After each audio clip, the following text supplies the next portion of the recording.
Hello lovers, నేను మీ జీసీల వెంకటేష్ మాట్లాడుతాను.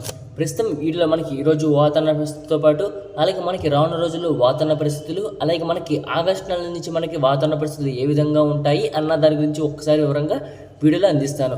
అలాగే మనకి ఆగస్టు నుంచి మనకి వాతావరణ పరిస్థితులు ఒక అంచనా ప్రకారం మనకి వీడియోలో అందిస్తాను. ఈ వీడియో చివరన మనకి ఆగస్టు నెలలో వాతావరణం అనేది ఏ విధంగా ఉంటుంది అన్న దానికి కూడా క్లుప్తంగా ఒకసారి వివరంగా వీడియోలో అందించడం జరుగుతుంది. ముందుగా వీడియోని ఎక్కడ స్కిప్ చేయకుండా చివరి వరకు చూస్తారని, అలాగే వీడియో కనుక మీకు నచ్చినట్లయితే లైక్, షేర్, కామెంట్ తప్పనిసరి. కొత్త వాళ్ళైతే మన ఛానల్ని సబ్స్క్రైబ్ చేయండి. అలాగే పక్కనే ఉన్న బెల్ సింబల్ని క్లిక్ చేయండి. ప్రస్తుతం మన ఆంధ్ర మరియు తెలంగాణ రాష్ట్రానికి మనకి వర్ష సూచన అనేది చాలా తక్కువగా ఉంది. అలాగే మనకి బంగాళాఖాతంలో కానీ అరేబియా సముద్రంలో కూడా మనకి ఎక్కడ అల్పపీడనాలు కానీ వాయుగుండాలు కానీ అనేది ఏర్పడలేదు. అంటే ఉత్తర బంగాళాఖాతంలో కొనసాగుతున్న అల్పపీడనాల ప్రభావంతో మనకి అక్కడక్కడ మాత్రమే మనకి ఉత్తరాంధ్ర అలాగే తెలంగాణ రాష్ట్రంలో వర్షాలు నమోదవుతున్నాయి. అవి కూడా తగ్గుముఖం పట్టాయి. అంటే మనకి ఈ నెల అంటే జూలై 15వ తేదీ నుంచి మరో అల్పపీడనం అనేది ఏర్పడుతుంది. ఆ అల్పపీడన ప్రభావం వల్ల మనకి ఉత్తరాంధ్ర అలాగే తెలంగాణ రాష్ట్రాలకు మనకి వర్ష సూచన అనేది కనిపిస్తుంది. అలాగే మధ్యాహ్నం అలాగే రాయలసీమ జిల్లాలో అక్కడక్కడ మాత్రమే అడపా వర్షాలు మనం ఈరోజు మార్నింగ్ సమయంలో ఒక అప్డేట్ అనేది ఇవ్వడం జరుగుతుంది. ఈరోజు ఆంధ్ర మరియు తెలంగాణ రాష్ట్రంలో వర్షాలు అవి చాలా తక్కువగా నమోదవుతాయి. అలాగే మనకి ఈదురుగాలు, ఎండవేడి అక్కడక్కడ మాత్రమే ఒక్కపోత అనేది ఉంటుందని చెప్పడం జరిగింది. ఆ విధంగానే మనకి ఈరోజు ఆంధ్ర మరియు తెలంగాణ రాష్ట్రంలో పొడి వాతావరణం అనేది కొనసాగి వర్షాలు అనేవి తగ్గుముఖం పట్టాయి. అలాగే రేపటి వాతావరణం ఒకసారి పరిశీలిస్తే ఇలాంటి వాతావరణం అనేది ఈ రోజులాగా వాతావరణం రేపు కూడా కొనసాగే అవకాశం కనిపిస్తుంది. అంటే మనకి రానున్న రోజుల్లో అంటే మనకి జూలై 14వ తేదీ వరకు కూడా మనకి పొడి వాతావరణం అనేది కొనసాగుతుంది. అలాగే సాయంకాలం, రాత్రి, అర్ధరాత్రి సమయంలో అక్కడక్కడ మాత్రమే అడపా వర్షాలు అనేవి కొనసాగే అవకాశాలు అయితే కనిపిస్తున్నాయి. అంటే మనకి వర్షాలు అనేవి చాలా తక్కువగా నమోదయ్యే అవకాశం అయితే కనిపిస్తుంది. జూలై 15, 16, 17, 18, 19 తేదీలో మనకి ఉత్తరాంధ్ర అలాగే తెలంగాణ రాష్ట్రంలో మనకి వర్షాలు అనేవి తప్పకుండా నమోదవుతాయి. అలాగే మధ్యాంధ్ర అలాగే రాయలసీమ జిల్లాల్లో అడపా వర్షాలు ఉంటాయి. అలాగే రాయలసీమ జిల్లాలో కూడా మనకి అడపా వర్షాలు అవి తేలికపాటి నుంచి మోస్తరు వర్షాలు నమోదయ్యే అవకాశం కనిపిస్తుంది. అంటే ఉత్తరాంధ్ర జిల్లా విశాఖపట్నం, విజయనగరం, అనకాపల్లి, పార్వతీపురం, మన్యం జిల్లా, అల్లూరి సీతారామరాజు జిల్లా, కాకినాడ ఈ పరిసర ప్రాంతాల్లో మనకి మోస్తరు నుంచి భారీ వర్షాలు ఈ నెల చివరి వారంలో అంటే మనకి జూలై 15వ తేదీన అలాగే మనకి 3వ వారం అలాగే 4వ వారంలో కొనసాగే అవకాశం కనిపిస్తుంది. అలాగే తెలంగాణ రాష్ట్రంలోని వికారాబాద్, సంగారెడ్డి, కామారెడ్డి, నిజామాబాద్, మెదక్, మేడ్చల్, మల్కాజ్గిరి, జోగులాంబ, గద్వాల్ జిల్లా, ఆదిలాబాద్, ఆసిఫాబాద్, మంచిర్యాల, పెద్దపల్లి, జయశంకర్, భూపాలపల్లి, రాజన్న, సిరిసిల్ల, సిద్దిపేట, వరంగల్, మెదక్, ఖమ్మం, భద్రాద్రి కొత్తగూడెం ఈ జిల్లాల్లో కూడా మనకి అక్కడక్కడ మాత్రమే తేలికపాటి నుంచి మోస్తరు వర్షాలు, కొన్ని 1-2 చోట్ల భారీ వర్షాలు నమోదయ్యే అవకాశం కనిపిస్తుంది. అలాగే రాయలసీమ జిల్లా తిరుపతి, చిత్తూరు, అన్నమయ్య, సత్యసాయి, కడప, కర్నూలు, వైఎస్ఆర్, అనంతపురం ఈ జిల్లాల్లో కూడా మనకి అంటే జూలై 15వ తేదీ నుంచి మనకి వర్షాలు అనేవి అక్కడక్కడ మాత్రమే తేలికపాటి వర్షాలు, కొన్ని చోట్ల మోస్తరు వర్షాలు నమోదయ్యే అవకాశం కనిపిస్తుంది. అంటే జూలై 3వ వారంలో మనకి ఇలాంటి వాతావరణం అనేది కొనసాగే అవకాశం పూర్తిగా కనిపిస్తుంది. మధ్యాంధ్ర జిల్లా అంటే కృష్ణా, గుంటూరు, బాపట్ల, ప్రకాశం, పల్నాడు, ఏలూరు, పశ్చిమ గోదావరి, తూర్పు గోదావరి, కోనసీమ ఈ జిల్లాలో కూడా మనకి అక్కడక్కడ మాత్రమే తేలికపాటి నుంచి మోస్తరు వర్షాలు, కొన్ని చోట్ల అతి భారీ వర్షాలు కూడా ఎక్కడ నమోదయ్యే అవకాశం మధ్యాంధ్ర, రాయలసీమ జిల్లాలో నమోదయ్యే అవకాశం కనిపించడం లేదు.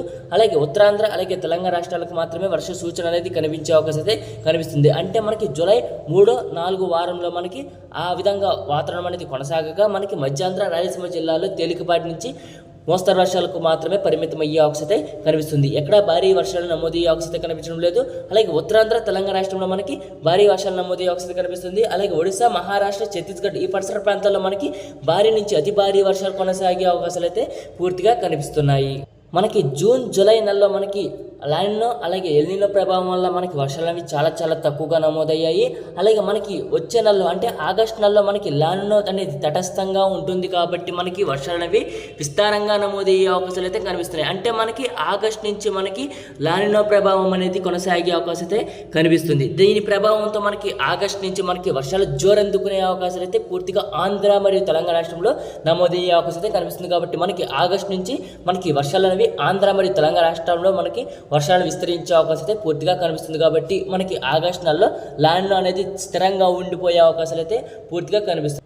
జూలై 3 లేదా 4 వారంలో మనకి మధ్యాంధ్ర అలాగే ఉత్తరాంధ్రలో మనకి అడపాతడపా వర్షాలు ఉండగా ఉత్తరాంధ్ర అలాగే తెలంగాణ రాష్ట్రంలో మనకి మోస్తారు వర్షాలు నమోదయ్యే అవకాశం కనిపిస్తుంది. కాబట్టి మనకి ఆగస్టు నెలలో వచ్చేసరికి మనకి వర్షాలు అవి జోరెందుకునే అవకాశం అయితే ఆంధ్ర తెలంగాణ రాష్ట్రంలో నమోదయ్యే అవకాశం కనిపిస్తుంది. ఉత్తరాంధ్ర జిల్లాలో వర్షాలు ఉంటాయి, తెలంగాణ రాష్ట్రంలో వర్షాలు ఉంటాయి, మధ్యాంధ్ర అలాగే రాయలసీమ జిల్లాలో కూడా మన వర్షాలు చూసే అవకాశాలు అయితే మనకి ఆగస్టు నెల నుంచి కనిపిస్తుంది. కాబట్టి మనకి ఆగస్టు నుంచి మనకి వర్షాలు జోరు అనేది పెరిగే అవకాశం అయితే కనిపిస్తుంది. కాబట్టి మనం పై మ్యాప్ చిత్రం కూడా మనం చూస్తున్నాం. ఒక్కసారి మనకి అంటే విశాఖపట్నం నుంచి మనకి రాయలసీమ జిల్లా అంటే ఉత్తరాంధ్ర నుంచి మనకి రాయలసీమ జిల్లా వ్యాప్తంగా మనకి వర్షాలు నమోదయ్యే అవకాశం కనిపిస్తుంది. తెలంగాణ రాష్ట్రంలో కూడా మనకి వర్షాలు నమోదయ్యే అవకాశం కనిపిస్తుంది. అక్కడ గ్రీన్ కలర్లో ఉన్న మ్యాప్ చిత్రం ప్రకారం అయితే మనకి భారీ వర్షాలు నమోదయ్యే అవకాశాలు అయితే మనకి ఆగస్టు నెలలో కనిపించే అవకాశం పూర్తిగా మనం చూస్తూనే ఉన్నాం. మనం బయట ప్రజలు కానీ రైతులు కానీ ఈ సంవత్సరం మనకి వర్షాలు చాలా తక్కువగా నమోదవుతున్నాయి అని మనకి జూలై నెలలో వర్షాలు చాలా తక్కువగానే ఉంటాయి. కాబట్టి మనకి August, September, October, November, December ఈ 5 నెలల్లో మనకి వాతావరణం ఏ విధంగా ఉంటుంది ఒకసారి గ్రహించండి.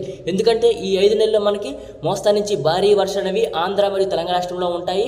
మనకి బంగాళాఖాతంలో అల్పపీడనాలు, వాయుగుండాలు, తుఫాన్లు అనేవి ఖచ్చితంగా ఏర్పడతాయి. దాని ప్రభావంతో మనకి తప్పకుండా మనకి మోస్తా నుంచి భారీ వర్షాలు అనేవి ఆంధ్ర మరియు తెలంగాణ రాష్ట్రంలో ఆగస్టు, సెప్టెంబర్, అక్టోబర్, నవంబర్ అంటేనే మనకి మంచి వర్షాల కాలం ప్రారంభమయ్యే అవకాశం కనిపిస్తుంది. కాబట్టి మనకి తప్పకుండా వర్షాలు అవి పునఃప్రారంభమయ్యే వస్తాయి ఆగస్టు నుంచి కనిపిస్తుంది.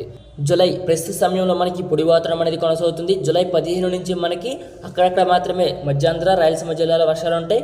ఉత్తరాంధ్ర, తెలంగాణ రాష్ట్రంలో మనకి మోస్తరు వర్షాలు నమోదయ్యే అవకాశం కనిపిస్తుంది. 1-2 చోట్ల భారీ వర్షాలు ఉంటాయి. అలాగే ఆగస్టు నుంచి మనకి వర్షాలు అవి పునఃప్రారంభమయ్యే అవకాశం అయితే పూర్తిగా కనిపిస్తుంది. కాబట్టి మనకి ఆంధ్ర మరియు తెలంగాణ రాష్ట్రంలో వాతావరణ పరిస్థితులు ఈ విధంగా ఉంటాయి అన్న దాని గురించి ఒక్కసారి వివరంగా వీడియోలో అంటే ప్రజలకు రైతులకు అందించడం జరుగుతుంది. ముందుగా కనుక వీడియో కనుక మీకు నచ్చినట్లయితే లైక్, షేర్, కామెంట్ తప్పనిసరి. కొత్త వాళ్ళైతే మన ఛానల్ని సబ్స్క్రైబ్ చేయండి. ఎందుకంటే చాలా మందికి మనం చెప్పే వెదర్ అప్డేట్స్ అనేవి నచ్చడం లేదు. అంటే భారీగా మన స్థాయిలో మనకు కాకుండా మనకి ఓవరాల్గా 24 గంటలు వాతావరణం చెప్పేవాళ్ళు, అలాగే ఓవరాల్గా మన లైవ్ చెప్పేవాళ్ళు కానీ అదిగో దూసుకొస్తున్నాయి 3 గంటల వర్షాలు, అదిగో 24 గంటలు దూసుకొస్తున్నాయి భారీ వర్షాలు అంటారు. కానీ అదంతా ఫేక్ న్యూస్. మనం చెప్పే వాతావరణం ఎవరు గమనించడం లేదు. అదిగదిగో వచ్చేస్తున్నాయి వర్షాలు అంటారు, ఇదిగదిగో వస్తున్నాయి అంటారు వర్షాలు, కానీ ఎక్కడా వర్షాలు నమోదవు. మన ఛానల్లో మనం ఏ రోజు వాతావరణం ఏ విధంగా ఉంటుంది అన్న అంచనా ప్రకారం మీకు లైవ్ అప్డేట్ అనేది రైతులకు ప్రజలకు నేను ఇవ్వడం జరుగుతుంది. కాబట్టి మన ఛానల్ ఎవరు సబ్స్క్రైబ్ చేయడం అనేది లేదు. కానీ ఏవో సొల్లు మాటలు చెప్పే వాళ్ళ వెదర్ అప్డేట్స్ అయితే చాలామంది ఇష్టపడుతున్నారు. ఈ రోజులను బట్టి అయితే మంచి అనేది పనికిరాదు, చెడు అనేది వివరంగా పనికి అవకాశం అయితే పూర్తిగా కనిపిస్తుంది. Thanks for watching this video.